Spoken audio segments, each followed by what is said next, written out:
حضرت خبیب بن عدی رضی اللہ تعالیٰ عنہ کی سیرت مختصر ہے، یوں سمجھیں کہ تاریخ دانوں نے امام ذہبی نے ایک صفحہ بھی نہیں لکھا، کچھ اور مقام پر کچھ اور کتابوں میں بھی تاریخ دانوں نے حضرت خبیب بن عدی رضی اللہ تعالیٰ عنہ کے حوالے سے لکھا ہے۔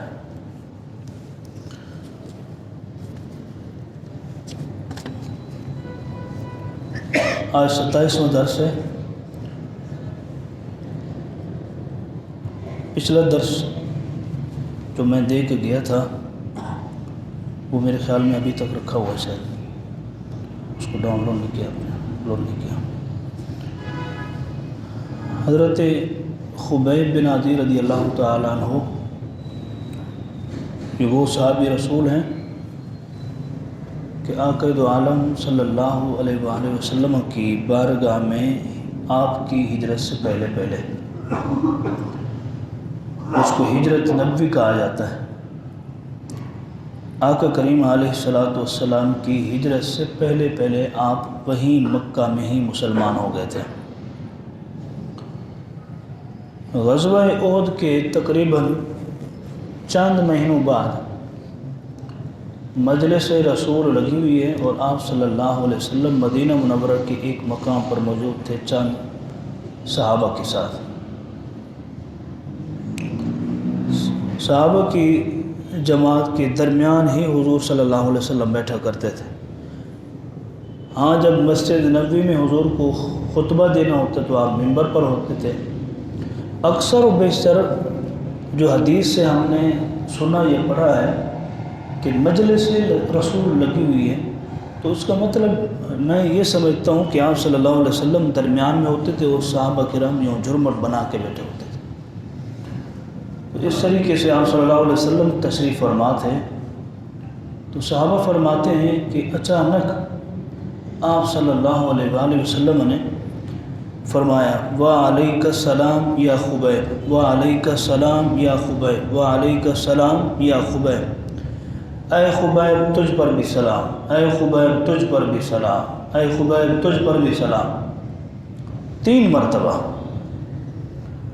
اب ظاہر ہے جس بات کا آپ کو علم نہیں ہو اور وہ آپ سن لیں تو تھوڑا سا انسان حیرت میں آتا ہے، تعجب کرتا ہے کہ پتہ نہیں یہ بات کیوں کہی گئی، یا جو بات آپ نے نہیں سنی تو آپ نے یہ سمجھ لیا آج تک تو ہم نے یہ بات نہیں سنی، آج ہم نے یہ بات سن لی ہے۔ تو اس طرح سے انسان حیرت میں آ جاتا ہے۔ تو صحابہ نے عرض کی یا رسول اللہ صلی اللہ علیہ وسلم، یوں صحابہ دیکھنے لگے کہ آپ صلی اللہ علیہ وسلم نے ایسے فرمایا وعلیک السلام یا خبیب۔ تو حیرت میں آ گئے صحابہ، پوچھنے لگے یا رسول اللہ صلی اللہ علیہ وسلم کہ وعلیک السلام یا خبیب، آپ نے ارشاد فرمایا خبیب تو یہاں نہیں ہے، خبیب یہاں نہیں ہے، لیکن آپ نے ان کو سلام فرمایا، سلام کا جواب دیا۔ تو آپ صلی اللہ علیہ وسلم نے فرمایا جب میں جواب دے رہا تھا وعلیک السلام یا خبیب تو میں تمہارے چہروں کی رنگت دیکھ چکا تھا، میں نے پڑھ لی تمہارے چہروں کی رنگت کہ تم مجھ سے کچھ پوچھنا چاہتے ہیں۔ تو آپ صلی اللہ علیہ وسلم نے فرمایا وجہ یہ ہے کہ میرے خبیب کو مشرکین مکہ نے قتل کر دیا ہے اور انہوں نے میرے لیے اللہ کی بارگاہ میں سلام بھیجا ہے کہ یا رب العالمین یہ میرا آخری سلام مصطفیٰ ہے، اس کو میرے محبوب کی بارگاہ میں پہنچا دیں۔ تو انہوں نے وہاں مکہ میں سولی کے تخت پر لٹکتے ہوئے اس وقت یہ دعا کی تھی اور میرا سلام میرے لیے پیش کیا تھا۔ تو خالق کائنات نے جبریل کو بھیجا، جا جبریل یہ سلام لے کر کے میرے محبوب کو پہنچا دیں۔ تو جبریل آیا اور انہوں نے مجھے میرے خبیب کا سلام بھیجا اور میں اس کے سلام کا جواب دے رہا تھا وعلیک السلام یا خبیب۔ غزوہ احد میں بھی آپ شامل تھے اور غزوہ بدر میں 300 صحابہ کرام علیہ رضوان کی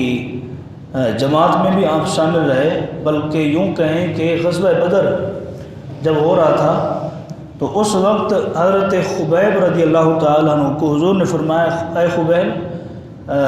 تمہارا کوئی اور کام نہیں ہے، تمہارا اور کوئی کام نہیں ہے، تمہارا ایک کام ہے، یہ مجاہدین کے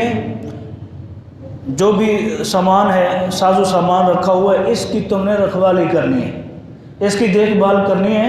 اس کو کوئی چرا کر کے نہ لے جائے، بس تمہارا کام یہی ہے کہ غزوہ بدر میں سامان کی حفاظت کرنی اور دیکھ بھال کرتے رہنے، باقی مجاہدین اپنی بہادری اور شجاعت کے جوہر دکھا رہے ہیں، تمہیں وہاں آنے کی ضرورت نہیں۔ غرض ہے کہ حضرت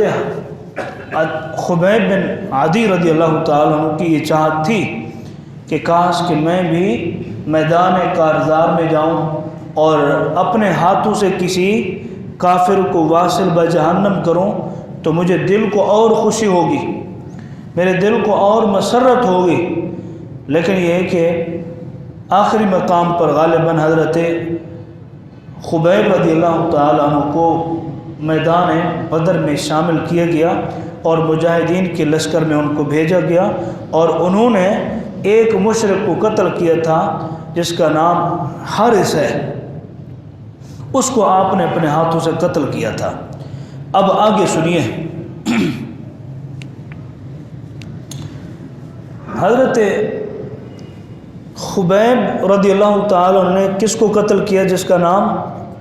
حارث ہے، اور کہاں پر قتل کیا؟ معرکہ بدر میں۔ اس شخص کو آپ نے اپنے ہاتھوں سے قتل کیا تھا۔ اور غزوہ احد کے اندر ابھی تھوڑی سی تفصیل ہے، چند باتیں سن لیں اس کے بعد اگلی بات۔ غزوہ احد میں حضرت عاصم بن ثابت، یہ صحابی رسول ہیں، حضرت عاصم بن ثابت رضی اللہ تعالیٰ عنہ نے غزوہ احد میں ایک خاتون تھی مکہ کی جس کا نام سلافہ بنت سعد ہے، بڑی مالدار امیر ترین عورت۔ سلافہ بنت سعد کے 2 بیٹوں کو اور اس کے ایک شوہر کو حضرت عاصم بن ثابت نے قتل کیا تھا۔ تو وہ خاتون اس نے قسم کھائی تھی جس کے 2 بیٹوں اور شوہر کو حضرت عاصم بن ثابت نے قتل کیا تھا، اس نے قسم کھائی تھی کہ میں حضرت عاصم بن ثابت جس نے میرے 2 بیٹوں اور شوہر کو قتل کیا ہے، میں اس کا سر کاٹ کے اور اس کی کھوپڑی میں شراب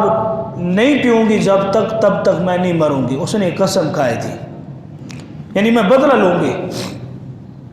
تو اس نے اعلان کیا کہ جو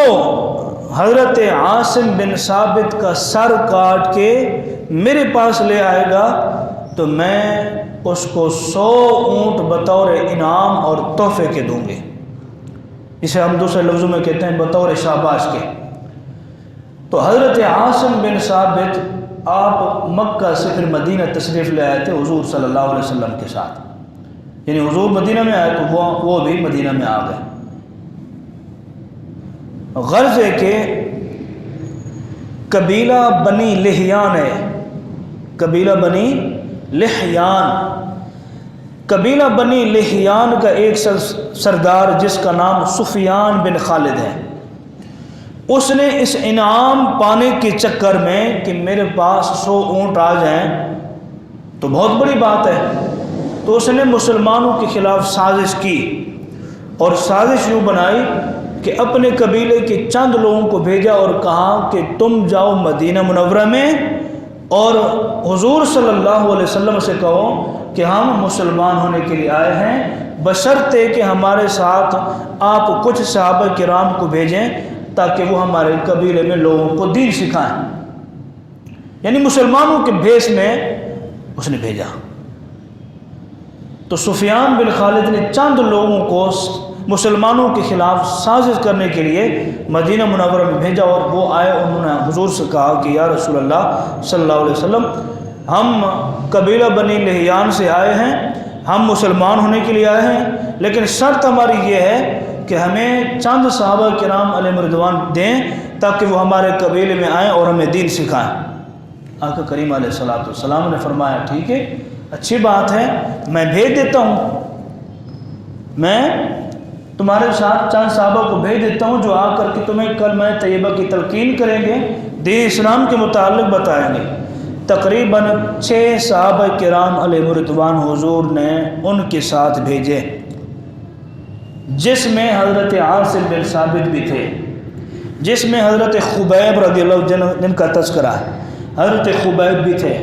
جس میں حضرت زید بن داسنہ بھی تھے۔ تقریباً 6 صحابہ جن کو حضور نے ان کے ساتھ بھیجا۔ آپ نے فرمایا جاؤ اپنے قبیلے میں ان کو لے جاؤ اور یہ تمہیں دین سکھائیں گے۔ لیکن حالانکہ ایسا تھا تو نہیں، نہ وہ اسلام قبول کرنا چاہتے تھے اور نہ ہی وہ اسلام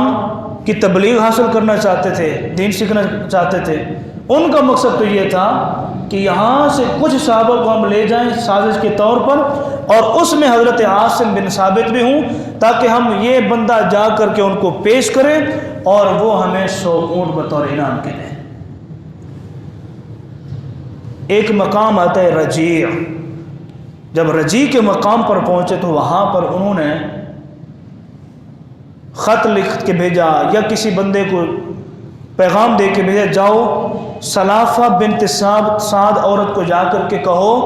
کہ ہم نے تمہارا شکار اپنے جال میں پھنسا کے رکھا ہوا ہے،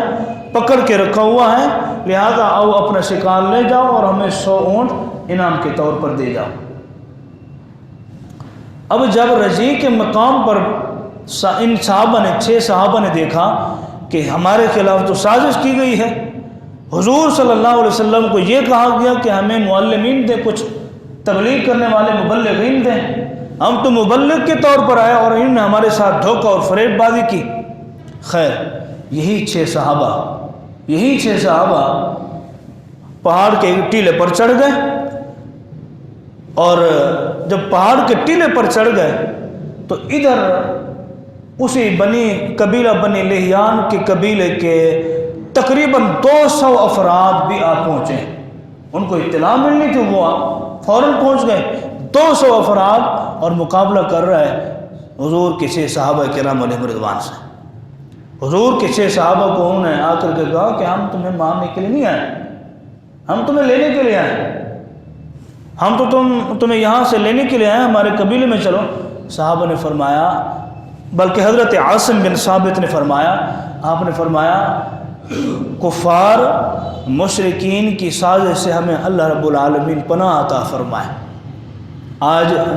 دین متین کے خلاف، اسلام کے خلاف کفار سازشیں کر رہے ہیں۔ قرآن نے اس بات کو واضح طور پر اعلان کر کے بیان کیا ہے۔ قرآن کہتا ہے کہ مسلمان یہودوں کے ساتھ، بلکہ یا ایھا الذین آمنوا لا تتخذوا اولیاء بعضهم اولیاء بعض، اے ایمان والو ان خبیثوں کے ساتھ، ان کافروں اور مشرکین کے ساتھ اپنا تعلق قائم نہ رکھو، ان کو اپنا دوست اور یار مت بناؤ۔ بعضهم اولیاء بعض، بعض کو اپنا دوست سمجھتے ہیں، نہیں، ان کو اپنا یار نہ بناؤ، ان کو ہمیشہ اپنا دشمن سمجھو اور اسلام کا دشمن سمجھو۔ آج قرآن کے خلاف سازشیں کی جا رہی ہیں،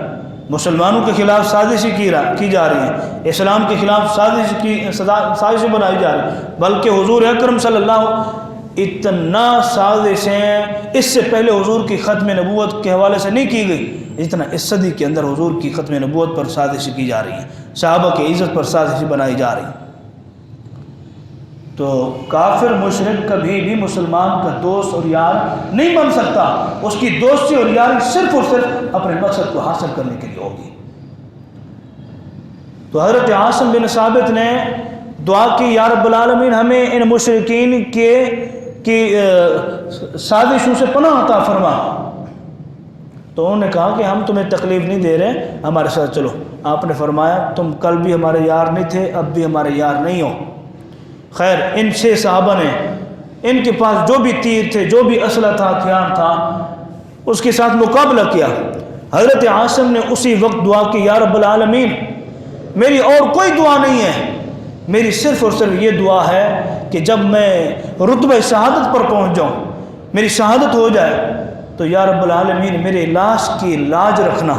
میرے اس جسم کی لاج رکھنا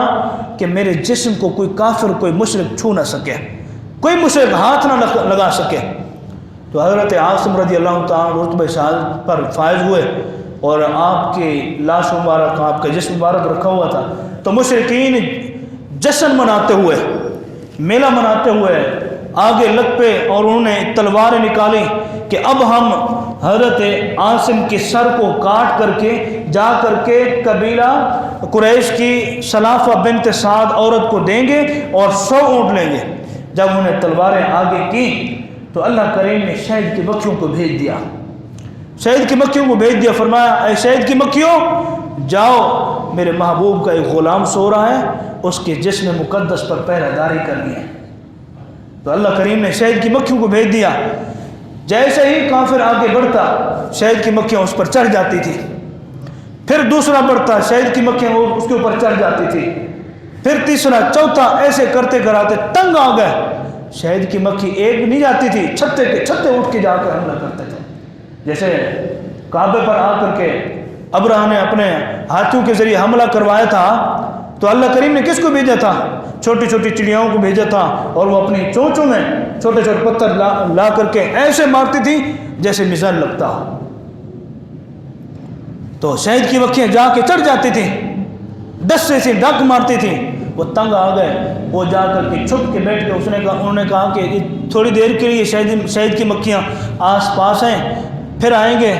انہوں نے کافی دیر تک، بلکہ میرے خیال میں کچھ دن تک انہوں نے انتظار کیا،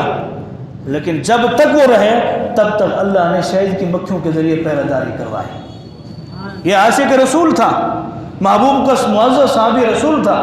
محبوب کریم کا محترم صحابی رسول تھا، جس کے جسم مقدس کے اللہ رب العالمین نے شہد کی مکھی کے ذریعے حفاظت کروائی۔ کوئی اور نہیں تھا، کوئی اور صحابی رسول نہیں تھا، سب کو گرفتار کر لیا انہوں نے، لیکن ان کو انہوں نے قتل کیا، اور ان کے سر کو کاٹنا چاہتے تھے، اللہ کریم نے شہد کی مکھی کو بھیج دیا، اوروں کو انہوں نے قتل کیا۔ باقی جو 5 صحابہ تھے ان میں سے چند کو قتل کیا، جس میں سے 2 بچ گئے، حضرت خبیب اور حضرت زید بن دثنہ، یہ 2 صحابہ تھے۔ ان کو وہ لے کر کے مکہ پہنچ گئے۔ مکہ کے بازار میں جب پہنچے، جو مکہ کے بازار کے اندر ظاہر ہر کافر، ہر مشرک رہتا تھا، تو جب انہوں نے دیکھا کہ محبوب کے غلاموں کو اب قید کر لیا گیا ہے، تو مکہ کی عورتیں، مکہ کے بچے، مکہ کے بوڑھے، مکہ کے جوان بھاگ بھاگ کے آ رہے تھے اور دیکھ رہے تھے کہ آج ہم نے حضور کے ایک غلام کو پکڑ لیا اور ہمیں کامیابی حاصل ہو گئی، ہمیں دین پر مکمل طور پر عبور حاصل ہو گیا کہ اب ہم نے دین پر حملہ کر دیا۔ بلکہ میدان سج گیا، میلے لگ گئے کہ اب ان کو قتل کیا جائے گا، اب زید بن دثنہ کی باری ہوگی، اب خبیب بن عدی کی باری ہوگی۔ میلے لگ گئے، لوگ دیکھنے کے لیے آتے تھے کہ کون ہے مجرم، کون ہے مشرکین کا مجرم جس کو اب مشرکین نے گرفتار کیا ہوا ہے۔ ذرا غور کیجئے، سال کے کتنے مہینے؟ 12 مہینے،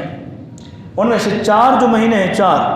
حرمت والے مہینے کہا جاتے ہیں ان 4 مہینوں کو۔ ایک ہے رجب کا مہینہ، اور ایک ہے ذوالقعدہ اور ذی الحج اور محرم، یہ 4 مہینے، اور ان 4 مہینوں کے اندر کسی بھی طرح کا قتل ممنوع تھا، اب بھی ان کی حرمت برقرار ہے۔ ان 4 مہینوں کے اندر مشرکین یا مسلمانوں کے حوالے سے قتل کرنا، کسی کو مارنا بالکل حرام تھا، ممنوع تھا، قرآن بھی اس بات پر گواہی دے رہا ہے۔ تو انہوں نے ذوالقعدہ کے مہینے میں حضرت خبیب کو اور حضرت زید بن دثنہ کو گرفتار کیا۔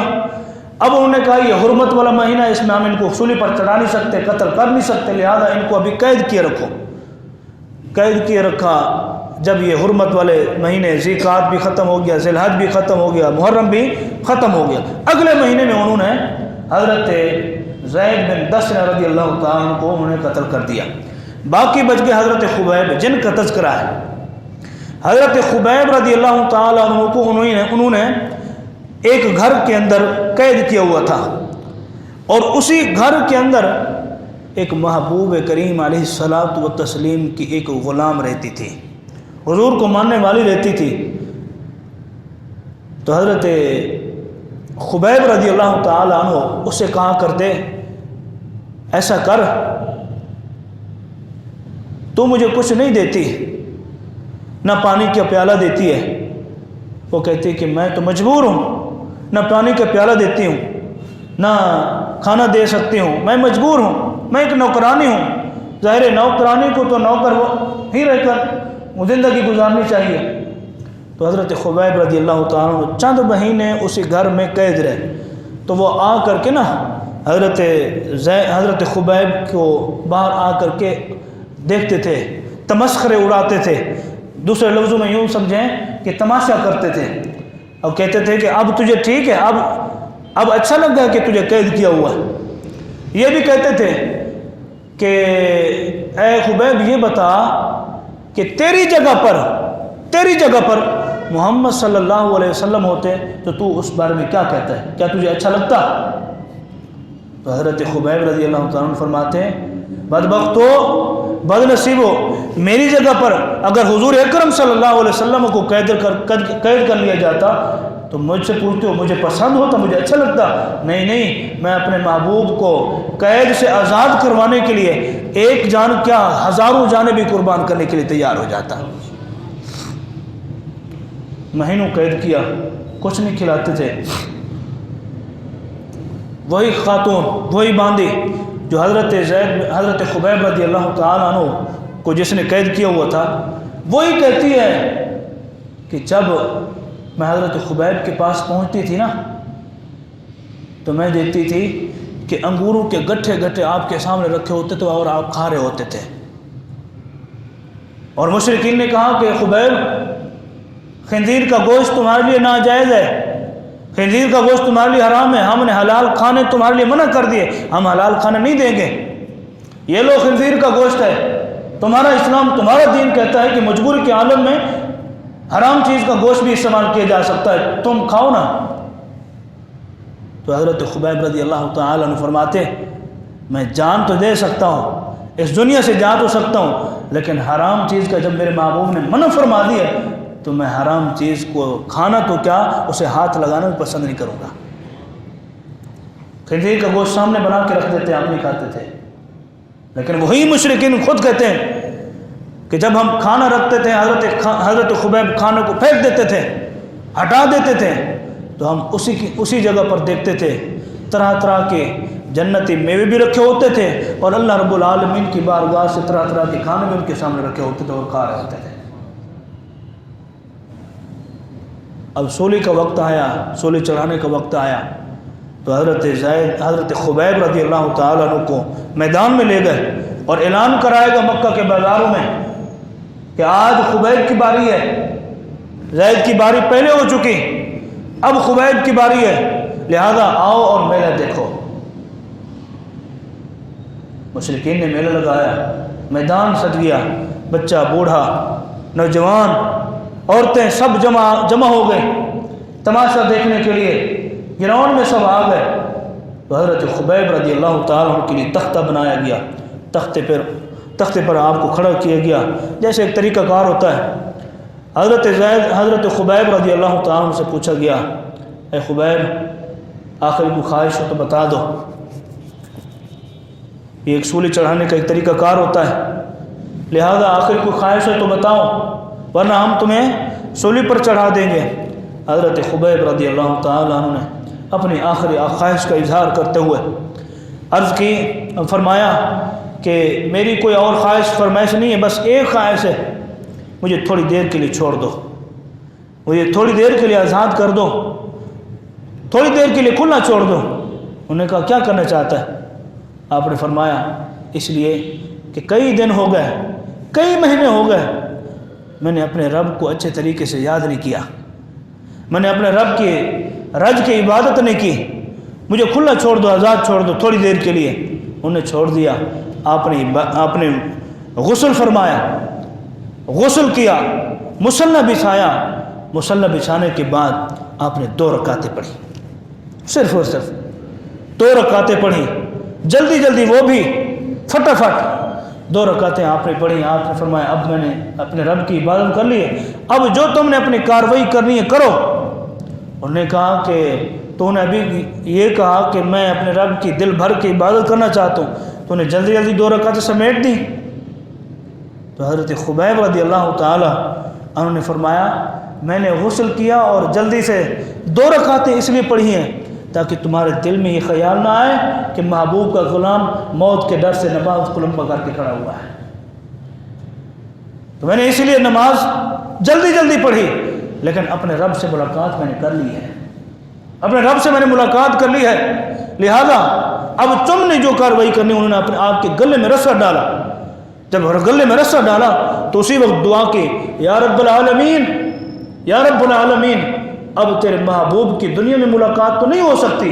بس میرا سلام محبوب کریم کی بارگاہ میں پہنچا دے۔ جبریل آئے حضور کا سلام لے کر، حضور نے فرمایا وعلیک السلام یا خبیب، اے خبیب تجھ پر سلام ہو۔ یہ حضرت خبیب بن عدی رضی اللہ تعالیٰ کی سیرت پر مختصر تذکرہ میں نے آپ کی خدمت میں پیش کیا۔ خالق کائنات اس سیرت کو یاد رکھنے، سننے، سمجھنے، پڑھنے کی، عمل کی توفیق عطا فرمائے۔